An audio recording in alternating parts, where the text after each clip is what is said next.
This feels distanced. It does, right? We're used to it by now. True.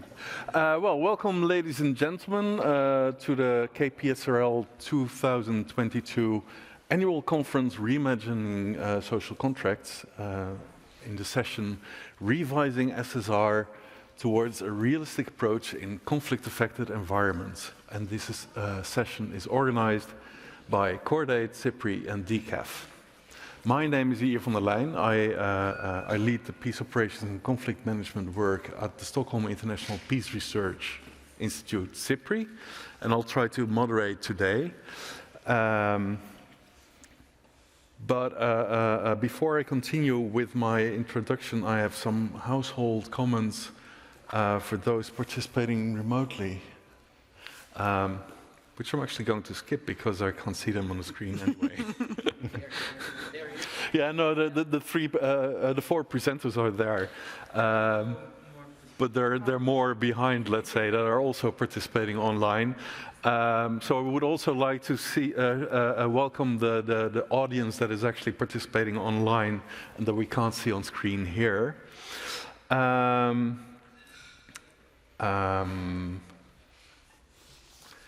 Let me see what I'm forgetting now.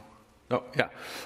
Two household comments then remain, basically. One is we will have a couple of Mentimeter questions for you in a minute. So while I'll continue my introduction, I would like to ask you to already log into menti.com, www.menti.com, using the code, which is somewhere on the screen, I hope. Grab your phone. And the code is 555-555-2704.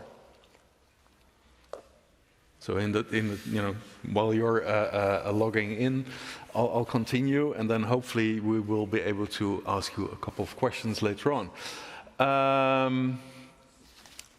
Also, one statement I would like to make up front is that as we hope to stimulate a frank and open debate, and lively as possible, following the kick-off discussions or presentations that we will have, I would like to say on forehand that this meeting is a closed session and we will follow an interactive format under the Chatham House rule.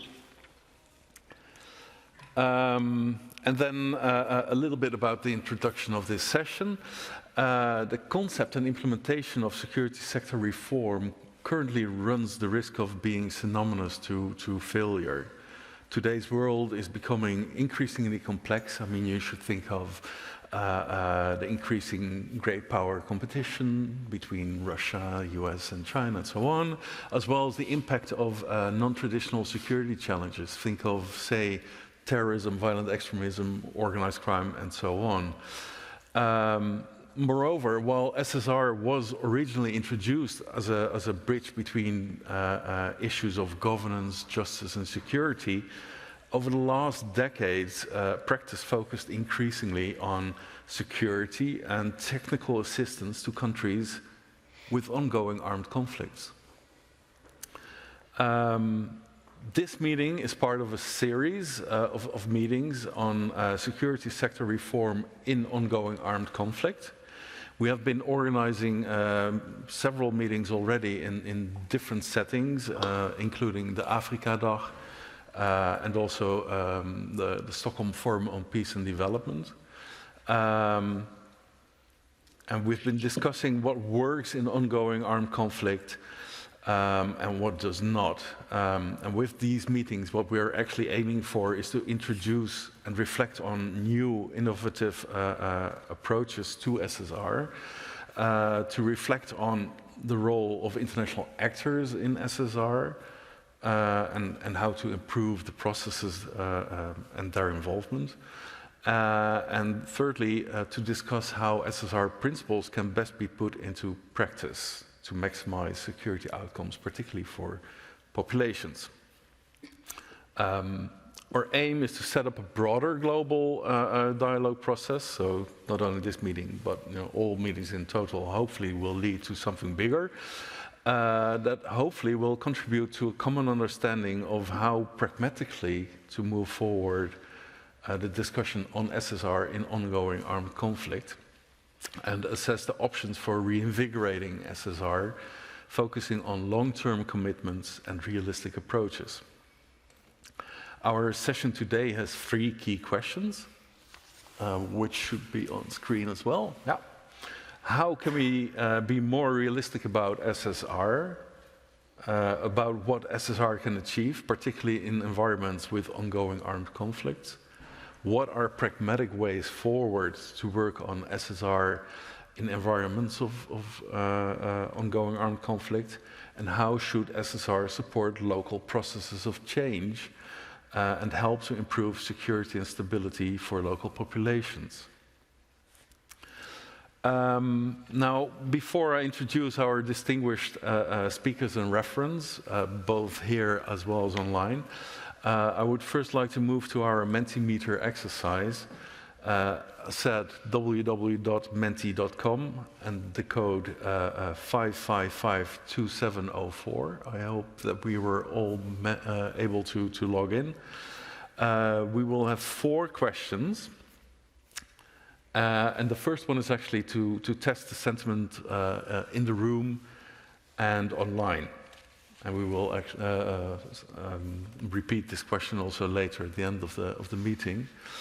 And this will be followed by 3 additional questions that basically are our key questions for the discussion within the session today, but they have been reformulated into statements. And I think that we will also directly see the results already before we have the debate and presentations, but let's see how this works. But let's first start with the first question.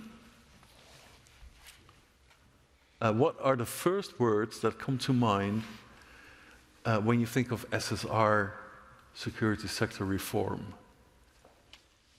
I think you have 3 options. So both, in the room as well as online. Please go ahead. What are the 3? I'm going to move there because then I can have a look at it.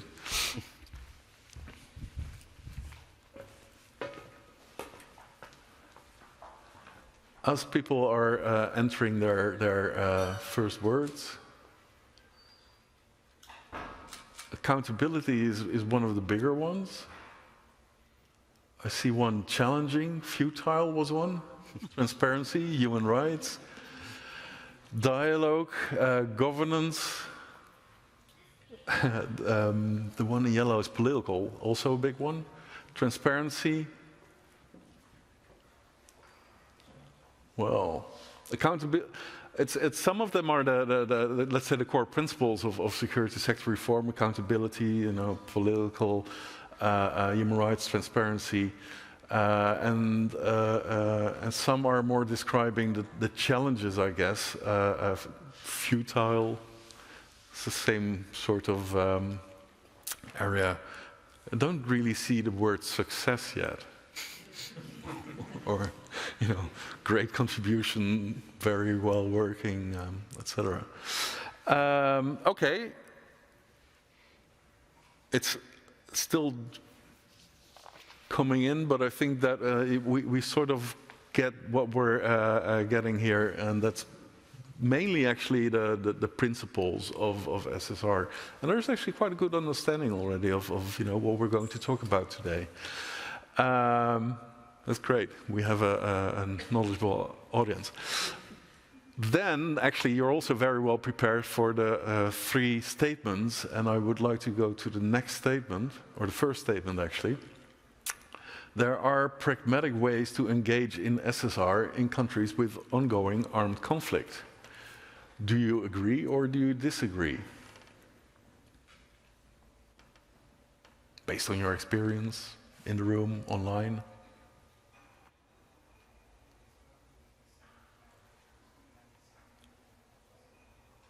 As the results are trickling in, sort of remains at the same level, right? 85% more or less agrees and thinks there are pragmatic ways forward. and some 15% disagrees and are actually, that 15% is sort of principled in terms of, we can't really give in on the principles that we discussed or we saw in the word cloud before. Let's move to the next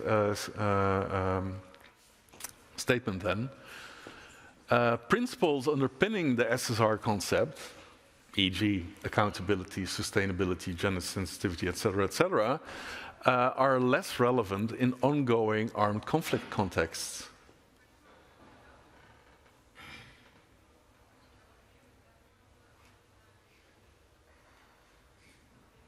Votes are coming in. This one apparently is not as a percentage.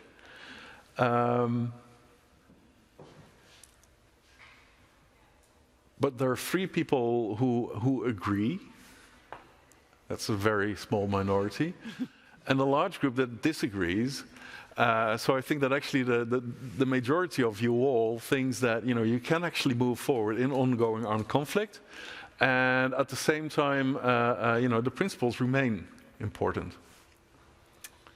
Then let's move to the third statement, and that is local communities should be in the lead when designing SSR, as policies should cater to their security needs. That's the local communities. Keep that in mind.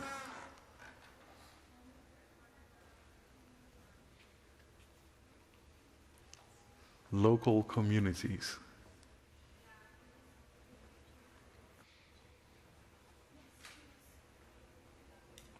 Again, results trickled in, and I think they're more or less stable now.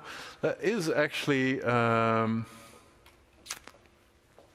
slightly over 3/3, toward 80% more or less, agrees that the local communities should be in charge, and some 25% actually disagrees. I think this is really interesting to talk about later, particularly given the fact that we phrased it as local communities. Anyways, moving forward, let's first start with our discussion. We will come back to the statements also later on to structure the debate.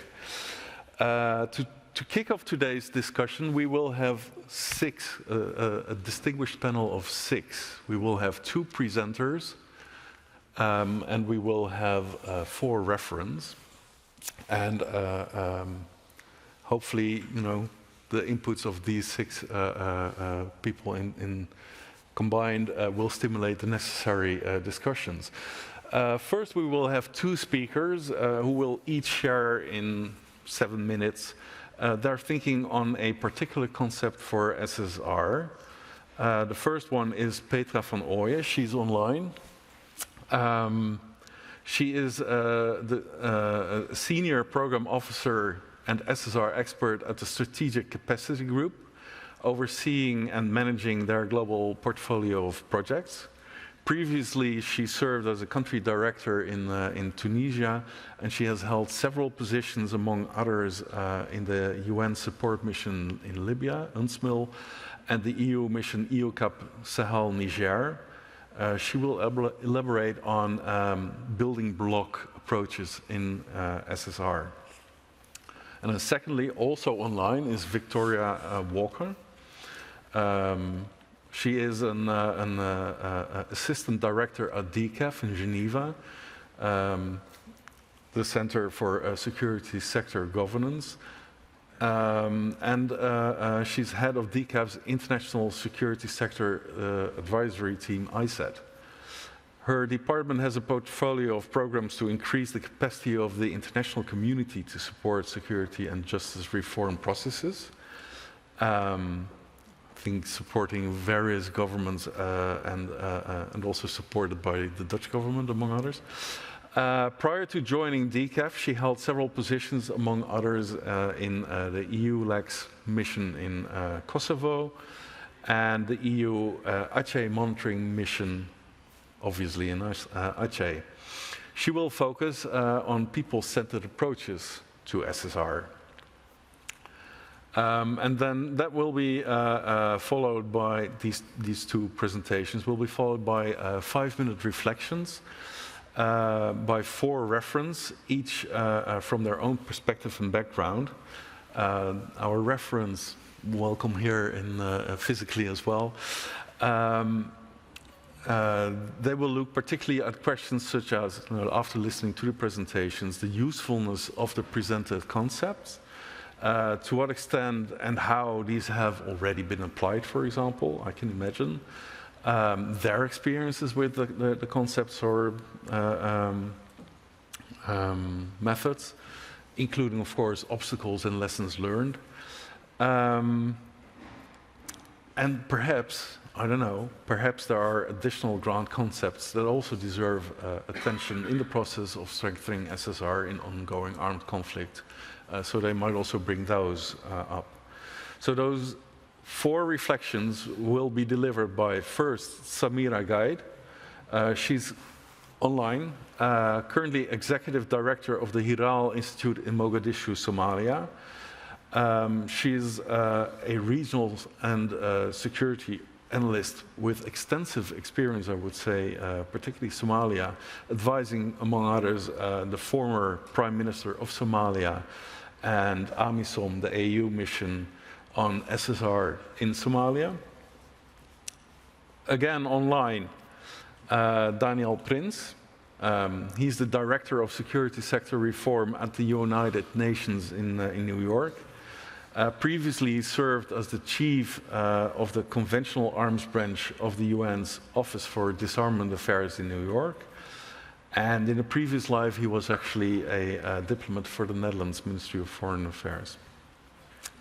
Then, moving to my direct neighbors, the third reflection will be delivered by Katie Thompson. She is the team leader of UNDP's Rule of Law, Security and Human Rights team. She has extensive experience in, among other issues. She's as old as time is what it says. You can. Pardon? She's as old as time. It's extensive experience. True. You don't have to read it all. We'll be here forever. Well, yeah, no, I should still say that you have extensive experience on issues such as the rule of law, security, and human rights programming in conflict-affected contexts, and again, experience not only with the UN but also the OSCE and the NGO community. And then last but not least, Martijn Beerthuizen, a senior policy officer in the Department for Stabilization and Humanitarian Aid at the Netherlands Ministry of Foreign Affairs, working on topics including security sector reform and the integrated approach.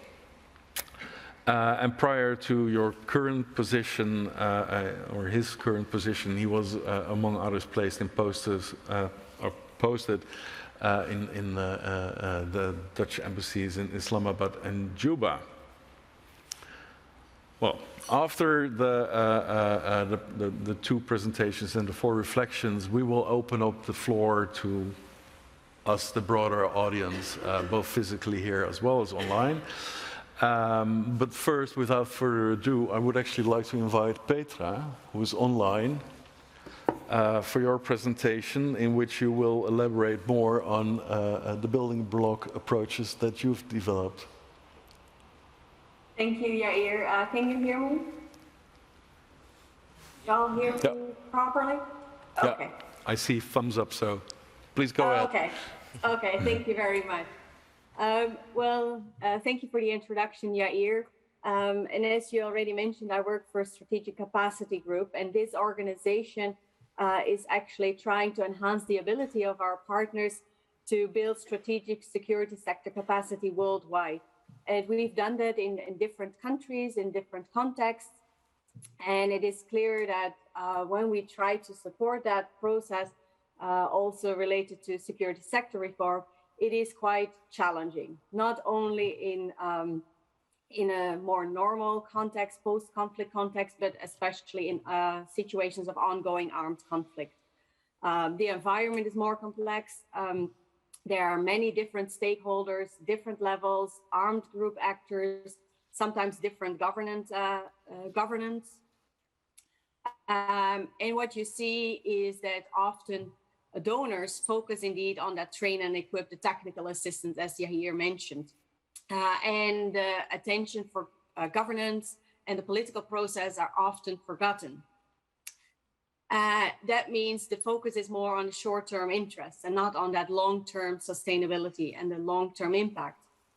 However, in those complex situations of an ongoing armed conflict, it doesn't mean you need to focus only on those short-term interests. And I think the audience already mentioned there are other things that can be done in that context as well.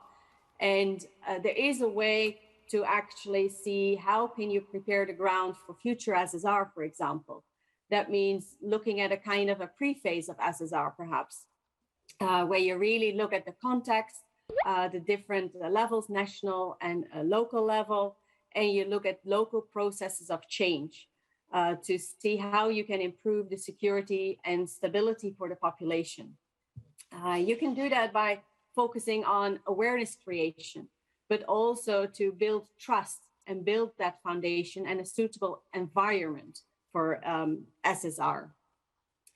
In this context, you can still think about all the key lessons for successful SSR, which includes, for example, to build confidence, but also to embed processes in the political process and the political negotiations, to look at institution building, as well as looking at oversight issues. Another point is to really look at hybrid and community-based approaches, which can also support building that foundation. And by doing so, you can think about a step-by-step approach, a kind of a building block approach, which really emphasizes the flexibility and the pragmatic approach. It tries to balance the priorities and the needs on the ground, but also looks at what is realistic in a certain country, what can actually be done. And SEG has developed such a building block approach for the project in Libya, where we really try to focus on the complexities of Libya. And it provided a kind of a strategic guidance and to look for entry points in different conflict situations, whether it's an armed conflict, whether it's peace negotiations or more state consolidation. And for each stage, there are different things that can be done. In all that, the local ownership remains essential because it is in the end the local counterparts who need to design and implement these kind of processes by looking at their priorities, their needs, but also their constraints and what can be done in reality on the ground. When looking at that building block approach that we have developed for Libya, I say we developed it for Libya, but at the same time, it is more flexible and elements can be used in different contexts as well. It consists of 20 building blocks linked to SSR and DDR, focus on planning, implementation, strategy development. And it is not a prescriptive approach. It's not a start with one, go to number 2 and number 3, but really look at what is the most suitable on the ground. And even though it's always very difficult to solve political issues and the mistrust on the ground, there are also those opportunities. Some building blocks, for example, focus on assessment and data collection, which helps you to understand the context and the situation on the ground. Another building block focuses on planning and confidence building. So you can focus on messaging as well as community level confidence building measures, for example.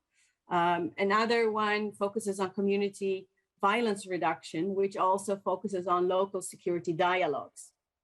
And what we have done in Libya, for example, to give an example, together with Klingendahl Institute and the Danish demining group, we built a network of community stakeholders and established community safety networks that actually implemented community safety initiatives.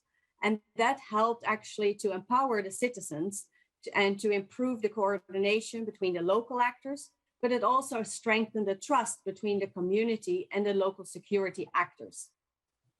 So this is an example of what we did in the complex situation of Libya, where there was no real government in place, where there were so many different armed groups. Another example relates to Mali, where, of course, Mali is also a very challenging environment, where also it is very important to promote the trust and to look at, of course, the security needs of the population. What we have been doing, one of the things we have been doing is supporting training institutions of, for example, the National Police and the National Gendarmerie. And one of the things was developing a curriculum on citizen engagement. And that really focused on to tackle the insecurity and to build trust. However, we also understand that sometimes it's not always useful or it's not always possible to support security actors because of the sensitive situation, the political situation. In that case, you can also look at other options and to look at more the local level and community options, how to support them. In Mali, for example, we have the Comité Consultatif de Sécurité. Those are committees that consist of local public administration and civil society representatives. And those actually help to strengthen the civilian actors' capacities to effectively engage in local security governance and conflict prevention. So that is another way where you can look at how to engage and how to build the ground, how to build trust and confidence in a more complex situation. It is clear that in all these examples, it is important to understand the context. And a quote from Albert Einstein really is quite suitable, I think, which is, peace cannot be kept by force, it can only be achieved by understanding. And I think that is a key thing, to understand the situation and to adapt. Let me leave it at that, Yair. Thank you very much, Petra, for pointing out how, in practice often the focus is on short term, but that there is actually room for preparing for future SSR, a sort of pre-SSR phase, in which you can build trust, empower local communities, and set up a successful environment for future SSR. And last but not least, I thought also interesting, the way how you can make sure that it is built into the political negotiations. A strategy that has been developed in the case of Libya. Then let's move directly on to Victoria, who's also online. Victoria, you will say a little bit more about people-centered approaches. Yes, thank you very much. So good afternoon, everyone, and thank you very much, organisers and fellow panellists for this opportunity. So my name is Victoria Walker. I'm an Assistant Director at DCAF, the Geneva Centre for Security Sector Governance. And DCAF is an organisation that takes a multi-dimensional approach to making states and people safer within a framework of democratic governance, the rule of law and respect for human rights. So what I'd like to share with you this afternoon is the findings from a recent study we carried out at the request of 3 of the members of our International Partners Group, so Netherlands, Sweden and Switzerland.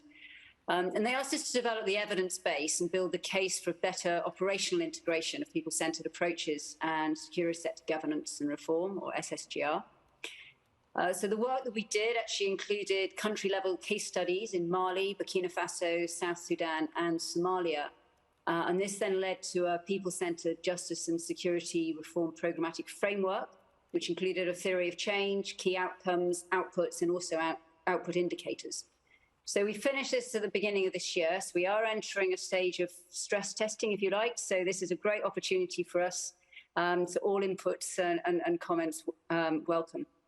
So firstly, just to put this into context, and I think while the notion of human security itself stems back to the 1990s, I think what we found over 2 decades of SSGR programming is a disconnect between the state-building driven approaches and grassroots-focused, more sort of peace-building efforts. And what we've seen in programming, particularly over the last 4 to 5 years, is that the social contract between people and their governance structures has basically expired. So there are lots of perceptions of exclusion, lack of legitimacy of state actors, growing dissatisfaction with the effectiveness of security and justice actors. And this has been compounded by more visible levels of allegations of corruption, of human rights abuses and the like. And I think what the people-centred approach tries to do is strike a balance between human security concerns and then the state's institutions' obligation to be a force of protection to sort of counter some of these perceptions. So the main finding from our study was really that sort of disconnect between state-driven definitions of threats and then the reality at a local level.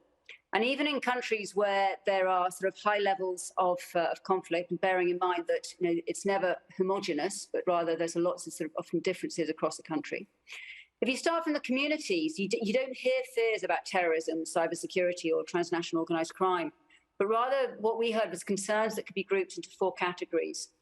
Security needs caused by other community members, so like common criminality, communal conflicts, abuse inflicted by security actors, and then also inadequate services from security providers. And any approach to reform that starts, as they often do, with an institutional needs assessment and then focuses only on institutional service providers really is likely to fail to identify many of these needs.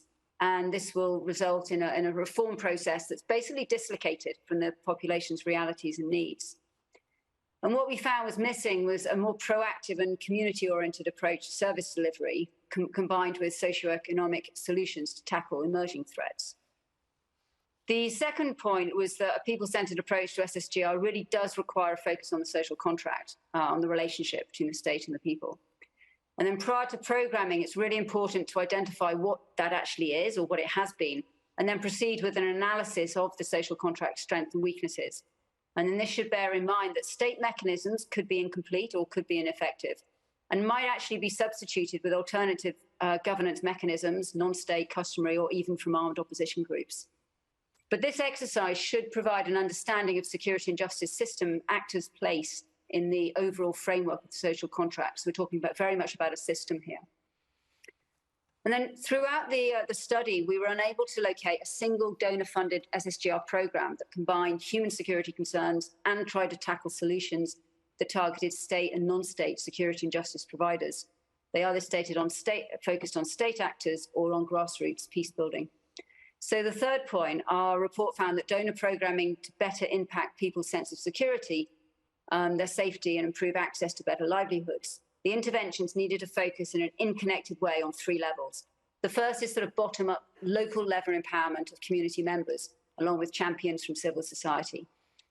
The second level is top-down, national-level awareness raising, legal framework development, capability development for state providers, but particularly transforming their role towards one of protection. And then the third level is this provincial-level intervention, which is at the intersection between top-down and bottom-up approaches. And that's to transform through redistributing power balances. And I think local security committee is actually a really good example of this. And this is the most important interface between the people and the state, and it's also the most fertile ground for forming a new social contract.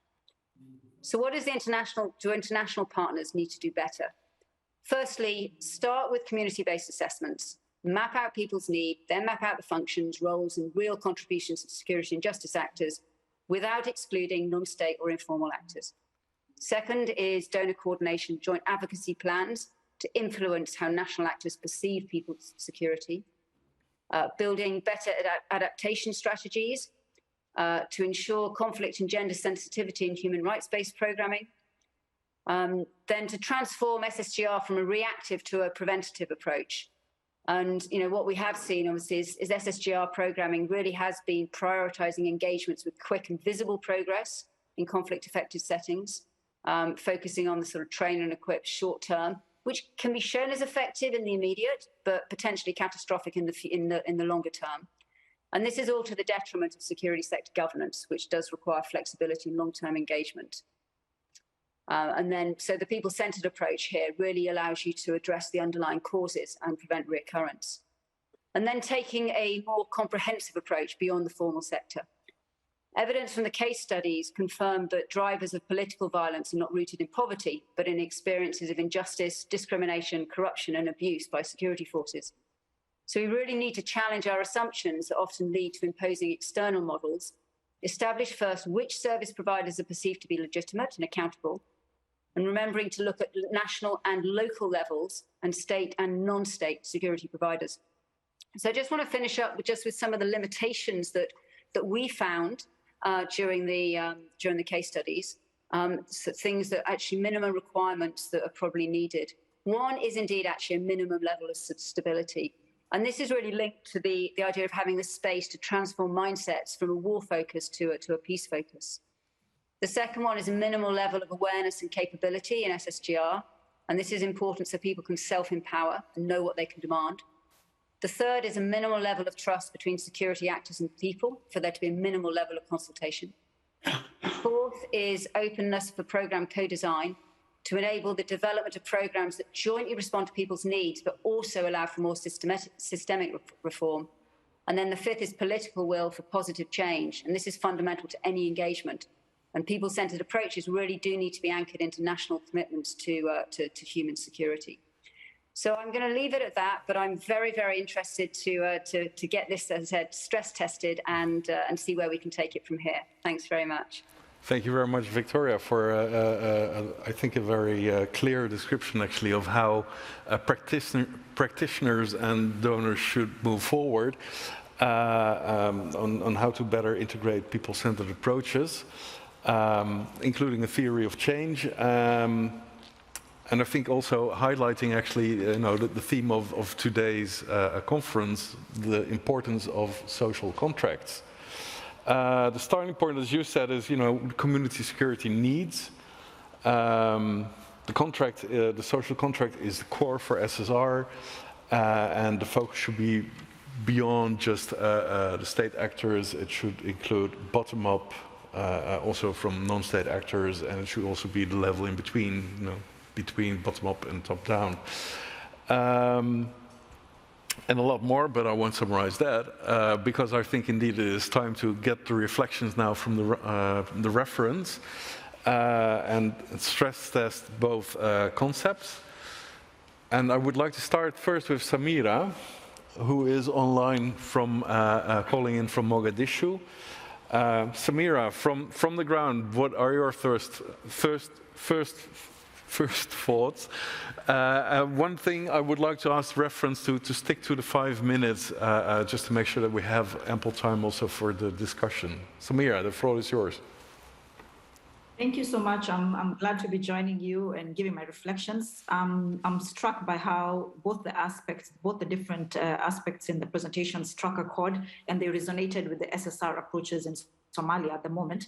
But I'll be brief. I'll try to first paint a picture of Somalia just so that we can base it on that. You have a nation that since 1991 to 2012 was mainly recognized as a failed state. Since 2012, we've seen, Somalia's first post-transition government coming into place, and only then can we start speaking of SSR or efforts of reform. Rather, sometimes I think we're not talking about reform, we're actually building up institutions from scratch, but that's just, that's another story. But the entire country in terms of the conflict landscape is quite a patchwork. You have areas like Somaliland and Puntland, which are two federal member states, one that is self-declared independent. They are more or less stable. And then as you come further south, you have armed conflict in varying degrees and intensities. And in the entire country, you have, traditional dispute resolution mechanisms, and which are the real go-to mechanisms rather than the formal structures that failed more than 30 years ago. So the reason why I think both of them resonated and are extremely relevant, but at the moment, I think the building blocks approaches seems to be what's mainly at play in Somalia. Somalia's intense armed conflict endures still today, and our security forces, to be honest, have just been constituted over the past 15 years, specifically to respond to Al-Shabaab. I can't say they're responding to the community's needs, but they're responding to the Al-Shabaab insurgents in the country. These reconstituted forces are, pre-civil war military personnel, militias, clan militias, sometimes religious militias. And even if we've had active recruitment over the past 5-10 years, they still remain intact in those origins, whether clan or religious. So over the past decade, we've had incremental steps to institutionalize and formalize these units into the emerging national forces. And you can expect, as you can expect, this is extremely difficult. The government is trying at the same time to fight Al-Shabaab and then reform these institutions, make these forces more professional. So what was interesting was from the first presentation, talking about the three phases of conflict. I can say in Somalia, in any given geographic location, we find that we are sometimes going through armed conflict. In some areas, we're transitioning. She paused. I hope that you will be able to come back on. Have we lost her?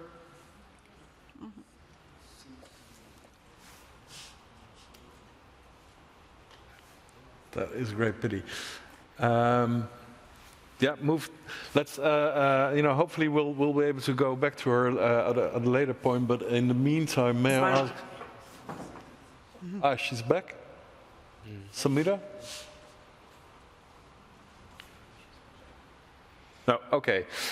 In the meantime, may I first ask Daniel to give your reflection from a New York Secretariat position. And then hopefully Samira will be back online again. Thank you very much. I think Samira is back, so maybe best to let her conclude. No, she's not there. Okay.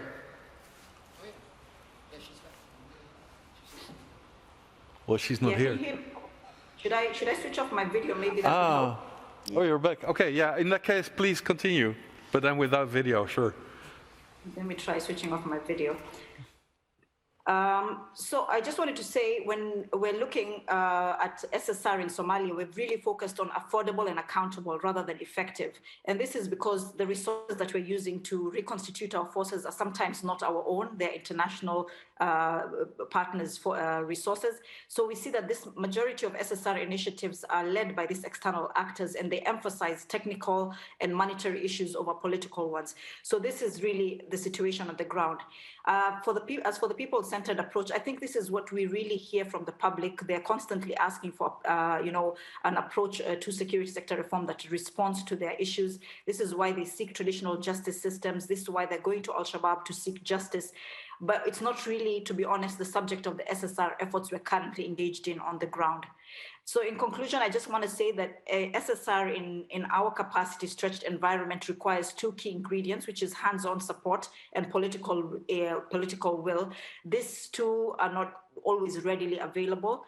We continue to have the perennial challenges of lack of political will, lack of local capacity, and then most importantly, something that I've repeated severally, is the absence.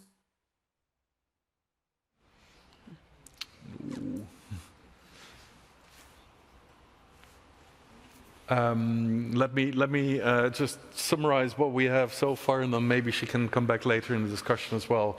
Samira said that both concepts resonate with her, and then particularly the building blocks is what you see going on currently in Somalia, where armed forces are being trained within, a situation where there is ongoing conflict, but at the same time also different phases of conflict, let's say, including post-conflict. But that the public is actually asking for people-centered approaches, which is currently not the focus. Daniel, can I ask you again to take the floor and then reflect from New York? And hopefully we'll get Samira back again. Sorry, yes, no, of course. Very interesting contributions so far, and happy to see how or to contribute to sort of look a bit at how at the United Nations we look at this. In particular, of course, people-centered approaches, building block approaches. I think certainly at the UN we are very familiar with both of these approaches, and I think we're very much in favor of both. I would actually like to sort of make a case for, I'm not saying anyone is sort of going into extremes at all, but I'd like to make a case for comprehensive approaches in the sense that people-centered, I don't want to diminish any of it because, we are fully behind those approaches. At the same time, we are supporting governments and think it is important to continue to do so. The same with, let's say, short-term and longer-term work. Short-term is important. It shows results. It helps in resource mobilization. It helps in people feeling better about their immediate environments. At the same time, we need to have very long-term generational approaches that need to complement. The national and the local, same thing. Development and political, I think, is another one of, let's say, maybe extremes is the wrong word, but two poles that we need to incorporate both. At the UN, as many of you know, we have understood more and more how important a development approach is to security sector reform, in the sense that there needs to be much more emphasis on governance, on also the financial side of what is happening in the security sector, better analyzing the political economy, public finance management behind the sector. And so we're partnering now with the World Bank to do exactly that. To produce public expenditure reviews of the security sector as a much more solid basis of work that needs to be done in that field. All of this, in cooperation and coordination with different parts of the UN system, in particular Katie's team. Many other parts of the UN involved in this. So developing, let's say, a development approach where so much more work is needed, also because, just as an example, donor countries basically do not coordinate or list, the contributions to security sector reform assistance that they provide globally. And so there's very little data available, contrary to basically all other parts of development cooperation and assistance, where we understand much better, of course, what the totals are that a donor country provide in help. So that development approach, at the same time, the absolute necessity to be much more political, to understand indeed what's playing, where clans, groups, religious groupings have their affinity and work together, support each other, be much more aware of, let's say, also self-dealing elites and corruption, taking that into account in the programs and the approaches that we design and work on. And so, this is just a plea to sort of keep a holistic approach and very centrally in our work. I'm very happy with the focus on people-centered security. Of course, it plays out quite a bit at the local level, but ideally speaking, you would want national governments to also have a people-centered approach in their setup and design of national security. And so also there is no inbuilt conceptual discrepancy necessarily between what the government wants and should do, and how at the community level security is organized. Of course, we are very aware of the practicalities that many governments completely fail most of their citizens, and that then there is a necessity to focus much more at the communal level. Absolutely needed, vital to make progress in security sector governance and reform.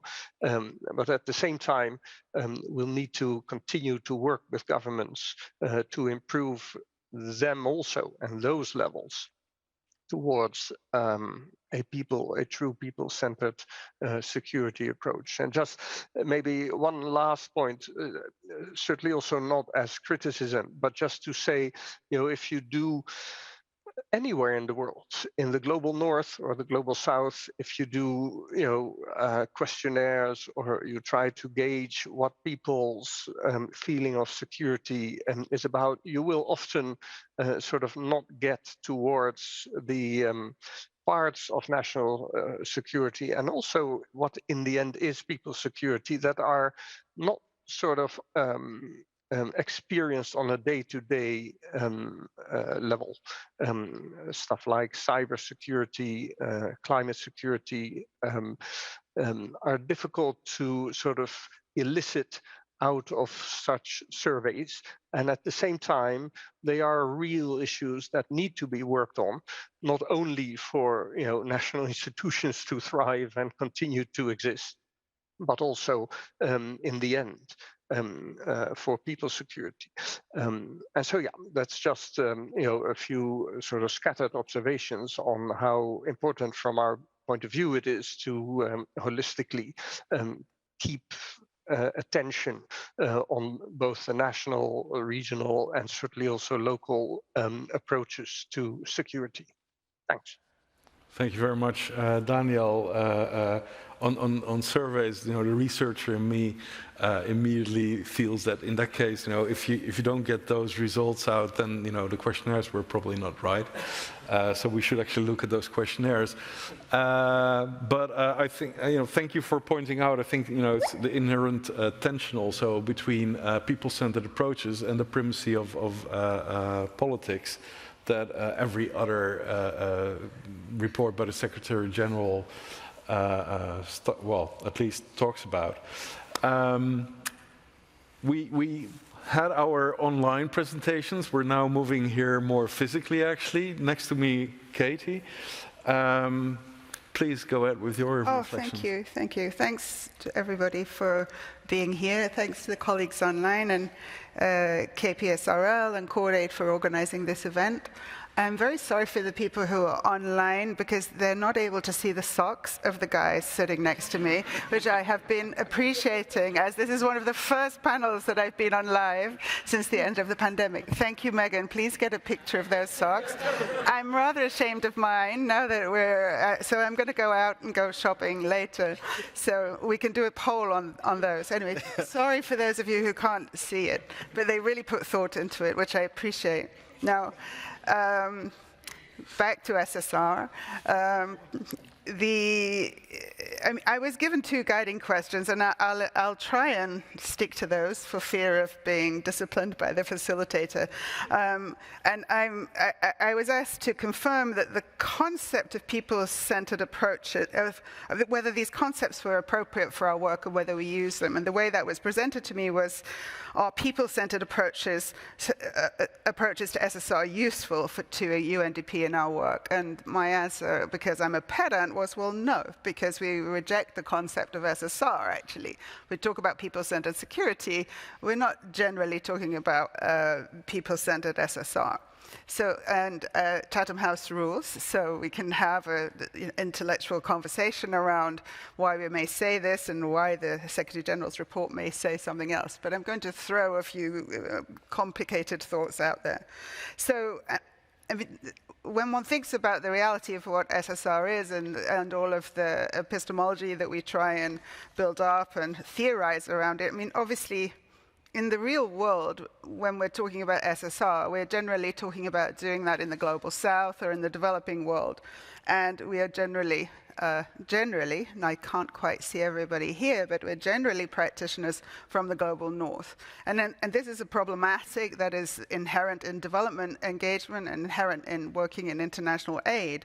And what that means is we're people often from who are learning in a post-colonial legacy, working in countries who are suffering and working within a post-colonial framework, either politically or in terms of their boundaries or in terms of the conflicts that have originated from those colonial stresses. And of course, their security sectors are often structured around a post-colonial legacy, either directly inheriting the structures of former colonists or having evolved from those structures in one way or another to fit the local political dynamics or the protection needs of the community, depending on the context. Now, this problematic that affects all of us, wherever we're from, but if we're engaged in this work, is a complicated one. And it's most complicated, and we've heard that from the reflections, in particular from Victoria, when we start to talk with partners about SSR. SSR is a concept that is oriented in predominantly European and American universities, let's face it. So why is it useful to move on from that concept? In UNDP, we've been doing a lot of thinking around the idea of decolonizing aid. We're not there yet. We are a development program, so we have a long way to go, and our administrator will say that. So how do we think about working with counterparts on transforming their security sectors in a way to be more people-oriented, to be protection-oriented, to be service-oriented, to be right-sized and less politicized? And how do we work to support them in their own ambition to be more professional and to be equipped in a way that enables them to do the job? Those types of questions, which one way or another, when one wants to translate them into guidance as to how to do this work, adds up to processes that look like we might call SSR, but they can all look very different and be prioritized in very different ways in different types of settings. And I think, it's very important for us all to take a step back when we're thinking about how we engage on SSR and to think about the legacies that the colonists left in many of the countries that we're working in, precisely because those structures were put in place largely to protect the interests of the state and not to protect the interests of the people. So, and now we have to work with that legacy to try and transpose it, and not to arrive and start to discuss, well, we've changed our mind now. We want you to be people-centered, right? Let's just be realistic about what we're talking about. So good to have theories, good to have building blocks, good to have conceptual frameworks, with a degree of humility and to take a little step back and to think about, well, how are we going to do this work really? And this brings me to my second point, because I'm sure I've already eaten my time, which is around the chaos of environments in which we're often doing work with national counterparts and communities on security sector support. And the chaos, we have just produced a report, human development report, which is around the age of uncertainty, which speaks to the levels of uncertainty that we are all dealing with in our everyday lives, whether we're living in a situation of ongoing conflict or we're living in a situation of aftermath or reverberations of conflict or other forms of crisis. And there's startling statistics, and it's really worth a read. I'm not just advertising for UNDP, it really is worth a read. So go away and take a look. And in a situation where we're working all of us under these multiple stressors, obviously working with security sector engagement in these times becomes increasingly complex. So just to try and illustrate what the chaos and uncertainty looks like in this area of work that we're dealing with, I just wanted to throw a few questions out there, which is, in this particular time, which we're all daily reading the newspapers, is in the situation of Ukraine, as we arm and equip the Ukrainians, or as certain countries are arming and equipping the Ukrainians to fight a war, is this SSR? Are we calling this SSR? Are there moments in this conversation where we could have a conversation around SSR with Ukraine? It's unlikely. It's possible that we could sow the seeds through political dialogue as we leverage the investments that are made in the Ukrainian forces to get commitments for later reform. But is it happening? And what are we doing there that is reflective of our focus on security? Our focus on security there is on the protection of the state. Right? It's also on the protection of the people. So it's a conflict that's being fought for very different reasons. In many contexts that we work in, we're also asked to simply pay the police. Please pay them. Just pay them. That's all we want you to do. Why do we want you to do it? Because it's in a way a form of social welfare. It's there are an enormous number of people on the salary rolls. They need to be paid in the aftermath of a conflict. We need to stabilize this country. The security services need to be functional and not turn against the people they're serving or turn against the government. So simply payments. And payments, just like uniforms, every little micro step is a political step. It's a complex step. It takes a long time. It takes negotiation. It takes dialogue and decision-making around resources. And these are super important but super critical pieces of work that we do at the micro level but have macro impact down the line, let alone having doing a comprehensive assessment of a security sector where we're asking for internal accountability and improved governance and improved discipline and more arms and more efficient human resource management of, let's say, 10 to 15 different security services in any one country. So just to imagine the sheer scale of what this means tells you how difficult the task is. And another question that arises from the question you threw at us with regard to whether it makes sense to, let's say, marginalize certain principles when we're working on SSR, especially in times of armed conflict, which I understand to mean also high levels of criminal violence, is, what are the principles we would set aside pragmatically to allow us to have an entry point to do something really important, right? If you have a police service or a subset of an armed forces sitting in front of you and they're all men and you're going to be able to train them on human rights due diligence, I'm going to say, yes, I'll probably take the opportunity to work on human rights due diligence with that cadre. I'm going to do that. I'm a feminist, friends here will tell you that, but I will do that because that entry point is going to be so rare for it to come, that I'll take that opportunity. So I think that there is this degree of pragmatism in the work and a degree of politics in the work at the very micro level that really needs to be considered when we think about these concepts. And I say that is what we have learned in UNDP because we work in these situations of complexity, applying these principles in real time. So I can probably talk about my formal talking points when we have the Q&A, so we'll come back to that. Well, thank you for throwing this rock into the pond and sort of stepping outside of the paradigm, actually, right? Rejecting SSR in a way, pointing out, people-centered security, the need to decolonize aid, and pointing out also the chaos of uncertainty. And indeed, one of the questions you raised, but out of many, what we're doing in Ukraine is that, train and equip, is that actually SSR? And now I'm looking at you. I don't expect you to answer that question. Right?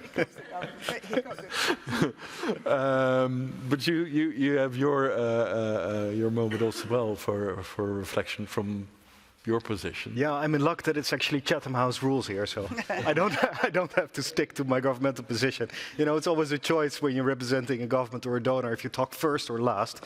And I think in this instance it's very difficult to talk last because first of all our partners, everyone who spoke, we work with, and I can tell you here. Physically and online, that we agree mostly with all of the approaches, which I think sketches the difficulty of working in the security sector, right? It's very complex, loads of actors, loads of angles, and how do you bring all of this together? I think I really agree with what Daniel says. I mean, it's often opposites that you have to combine in single activities and both focus on the higher issues and the really local community-driven issues. That's reflected in our theory of change, our theory of how we approach this, really looking at the demand and supply of security.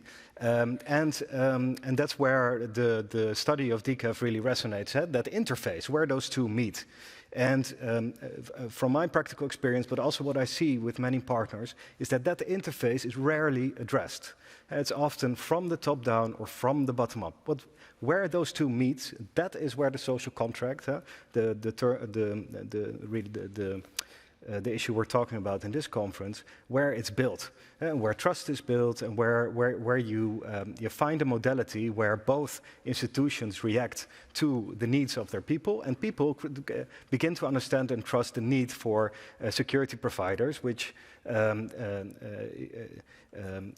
people just are looking for. And it's the same in justice and in healthcare.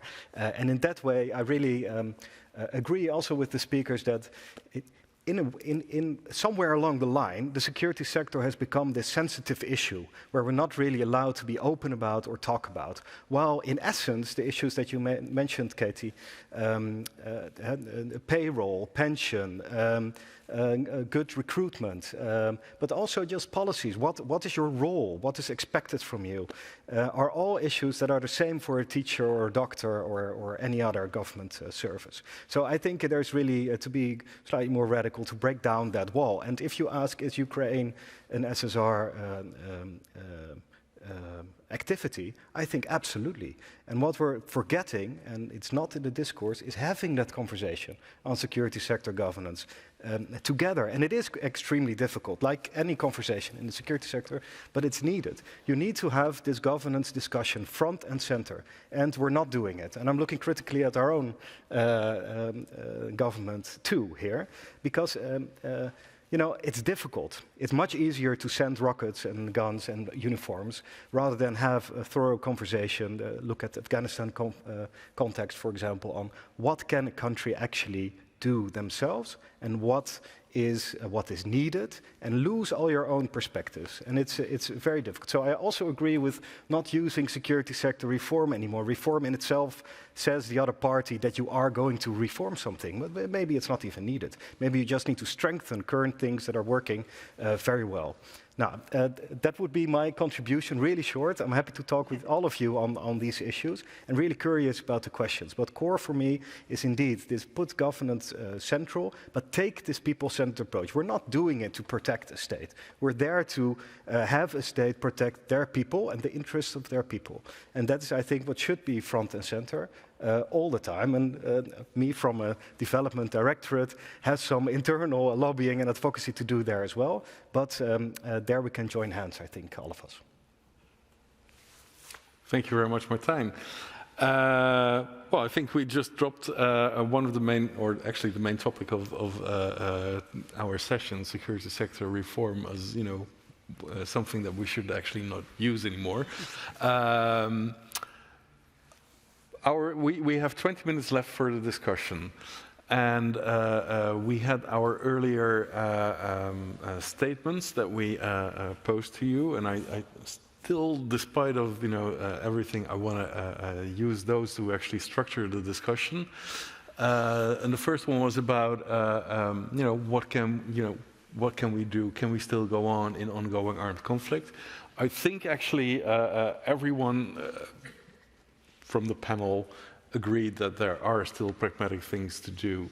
But I would like to quickly at least go to Samira, because you're back online again. Would you like to add anything on this topic in particular?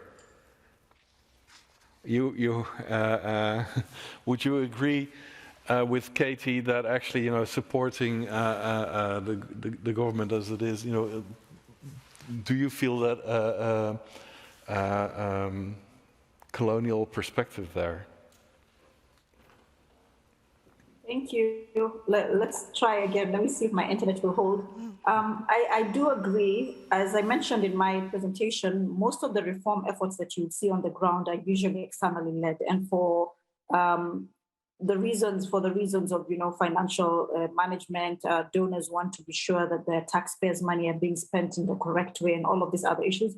Of course, there is the colonial aspect of it, trying to fix something that's broken in the global south.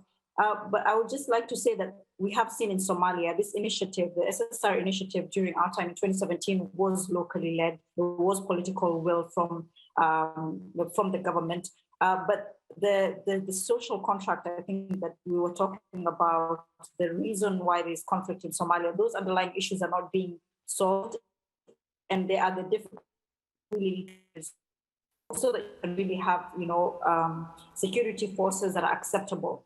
And as long as we try and look at it just from a technical perspective, from the accountability perspective, we're not getting where we need to go. Excellent. Thank you very much, Mira. Are there any comments or questions directly referring to, let's say, the possibilities that we can do in ongoing armed conflict, either here in the room or online? If you are online and you want to ask a question or have a comment, particularly on this part of the discussion, you can also raise your hand.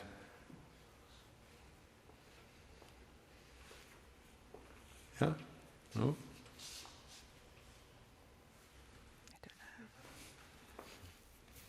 Hi. First of all, my name is Megan Price. I work at the Conflict Research Unit of the Klingendal Institute. And thanks to all for the engaging discussions. I was hoping that maybe we could build a little bit on a point that Katie made, and I think that is often perhaps papered over a bit, about the duality of security actors, regardless if they're a nationally supported security actor or a very locally derived neighborhood watch group. They play a duality of roles, one of which is often kind of promoted, this idea that they're there to protect. But they're also there for enforcement. They're also there to maintain a certain level of the status quo, to maintain the interests of those who have put them in their positions of authority and power. How is it that we unpack that duality when we're looking at the security reforms that are being proposed, especially in times of conflict when those levels of power are so fluid and can be so easily tread upon or incited or boundaries can be crossed. And I think Victoria also touched upon it a bit in her reference to looking at a political economy analysis approach of understanding the security sector. So I was hoping perhaps the panelists would be able to elaborate a little bit further on that. Would you have someone in particular who would like to hear about this? Ooh, who am I going to put on the spot? Sure. Well, Katie, you touched on it before, so I don't know if you would want to take the room to elaborate further. But otherwise, you can pass the football. we could also ask someone online. I mean, it's... I feel a bit like I'm on a football pitch right now, so it's kind of appropriate. No, I don't have an immediate answer to your question. I think that the complexity we've heard a lot of accounts and examples of how establishing dialogue between professionals, between security actors. I said professionals. Some of the security actors they get some training, even in these local neighborhood watch groups. Whether that's for good or for ill sometimes is a question mark. But they are professionalized, let's say.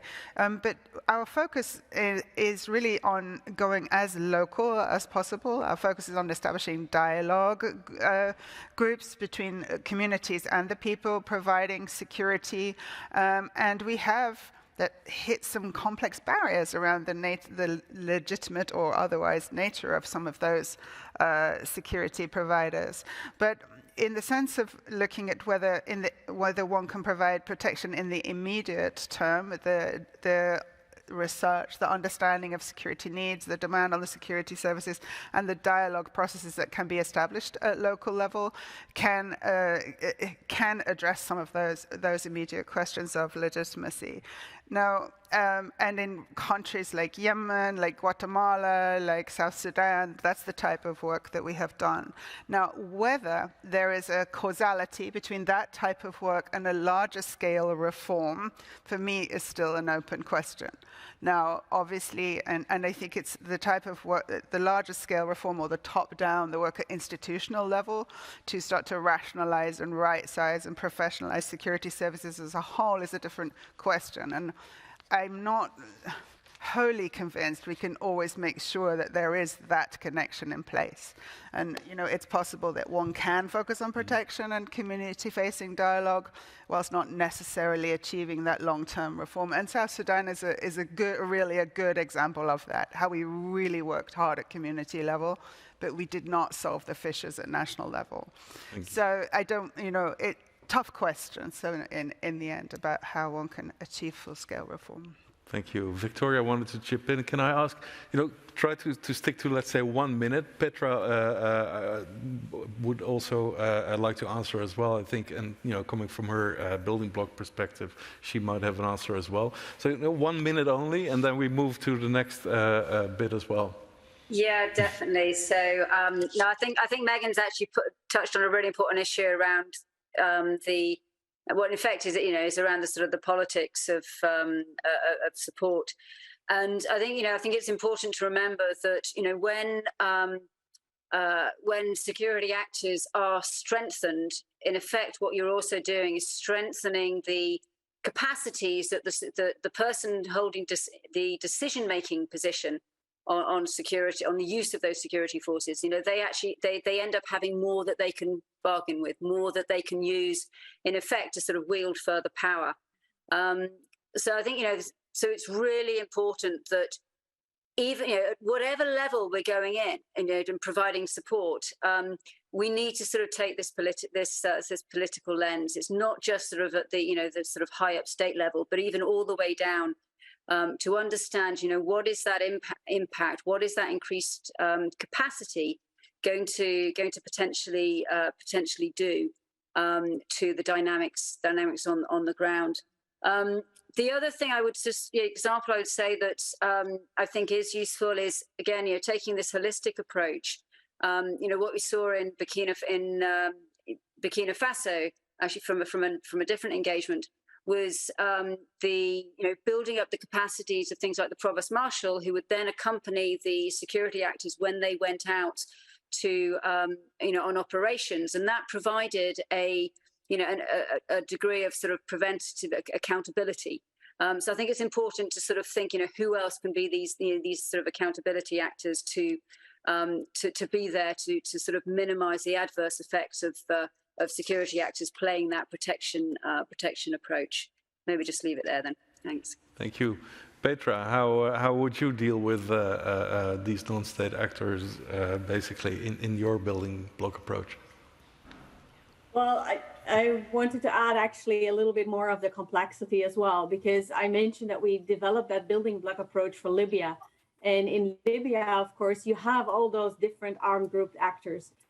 So you have a government, but there is not really a military in place. You have police actors, but those are often guided by those different armed groups. So what we saw in Libya, it was really important to understand the different armed group actors. What are their motivations? What drives them? And there is, of course, a thin line sometimes between that protection and the enforcement, and causing insecurity instead of security elements. So that is a very thin line. But at the same time, you need to understand those actors. And actually, Klingendahl Institute also helped us in that part by developing a framework and what are different concepts and elements on how to better understand those armed actors. And you need to engage with those actors as well, because if you leave them out, you will not have that final security, what you want, and the long-term sustainability. So in those steps, it is, again, the understanding and engagement.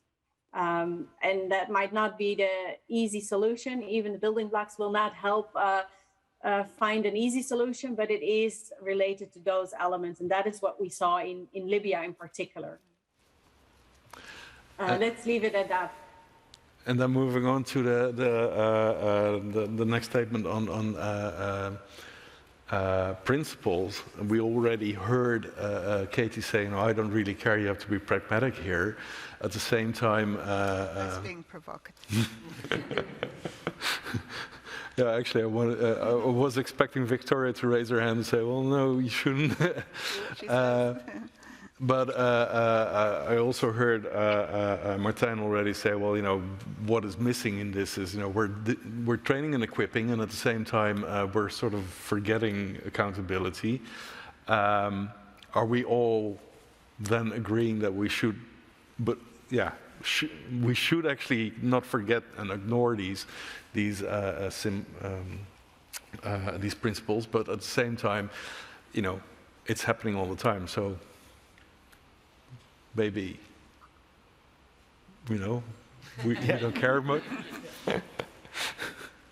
anyone who has anyone who has an answer actually to this, in the sense of, how can we make sure that we actually can do this at the same time, right? Sticking to the principles while dealing with the urgent threat of whether it's Russia or whether it's violent extremism and so on.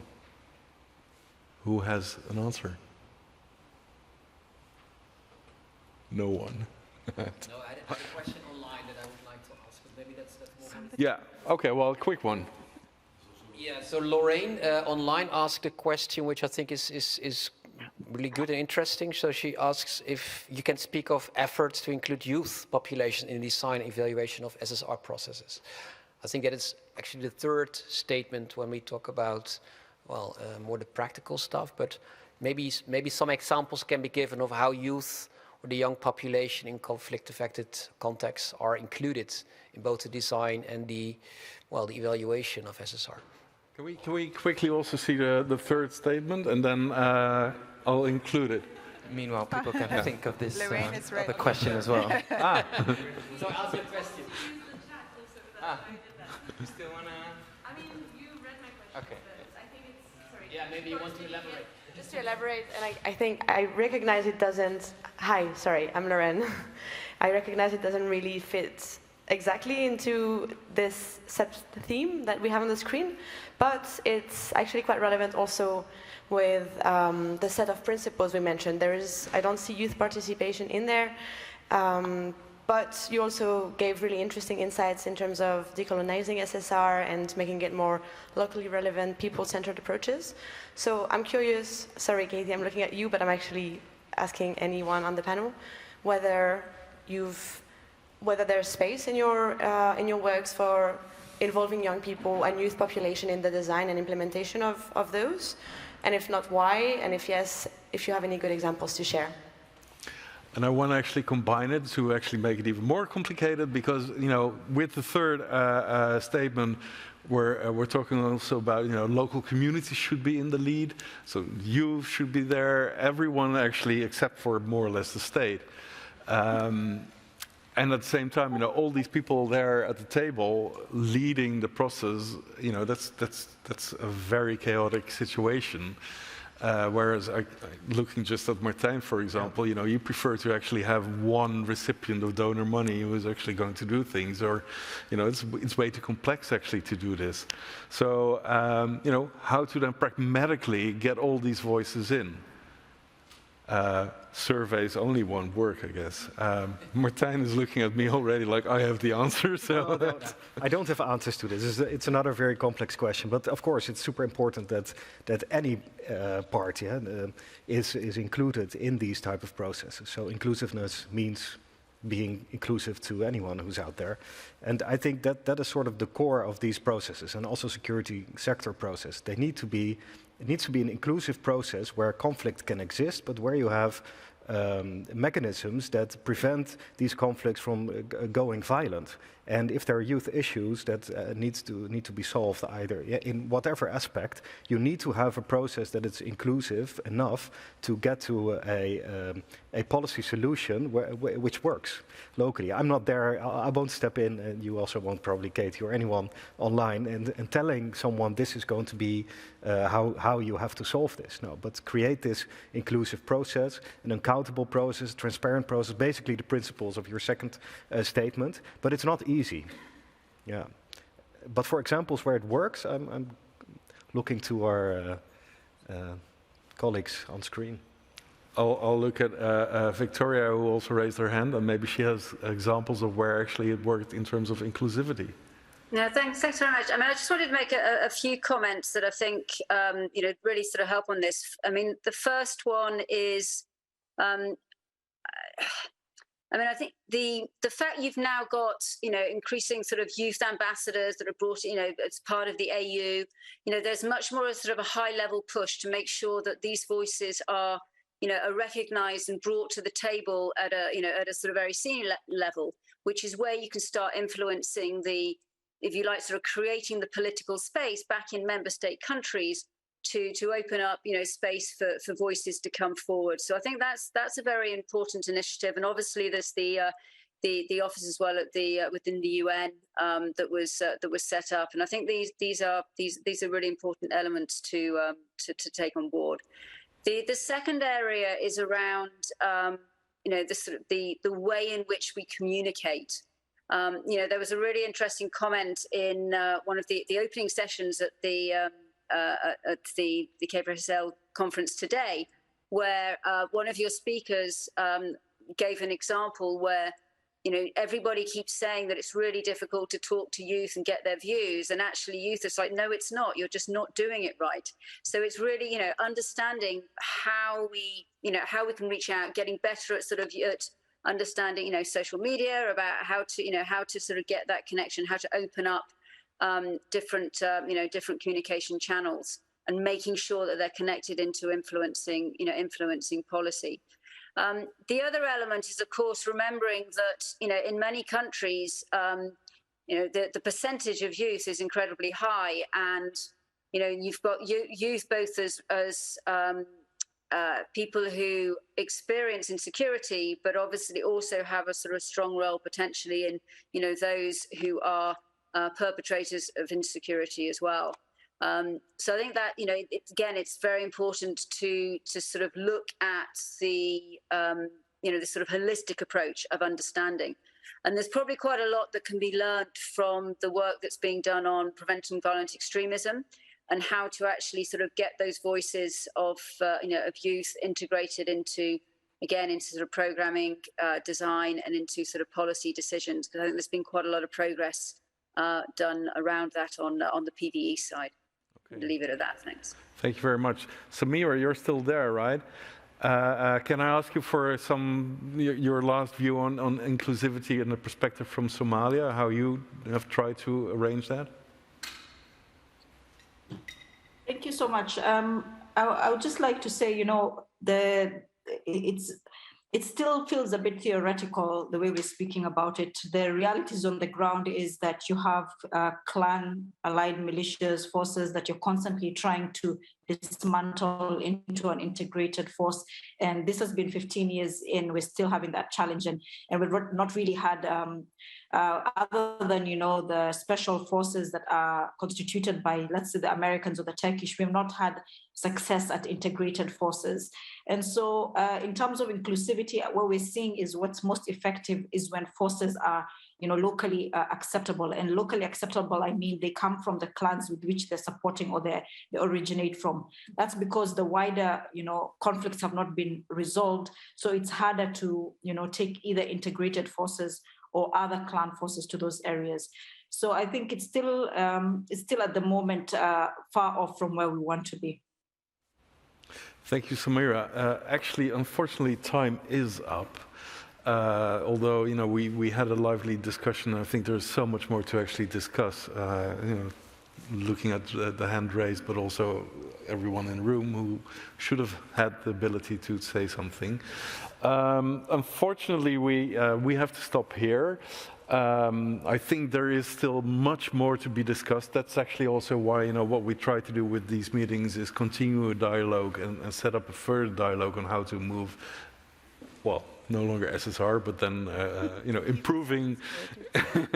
improving security governance and setting up a dialogue to move that forward, and how to do that in pragmatic ways, and particularly in context settings or conflict settings of ongoing armed conflict.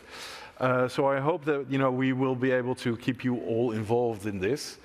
However, right now we have to conclude this session, and I would like to do so by first of all thanking our distinguished panelists, both here, Katie, Martijn, but also online, Daniel, Samira, Petra, and Victoria. The participants who at least one managed to get her question through, but also for you being here and listening. Actually, the organizers of the session being Cordaid, DCAF, and SIPRI. Our technical moderators, Paul. I think there are others online as well. Stephen. The organization of KPAC22. including you, Megan. And of course, the many minions I have forgotten to thank right here, but who actually made this happen. So thank you very much, and let's continue the conversation next time.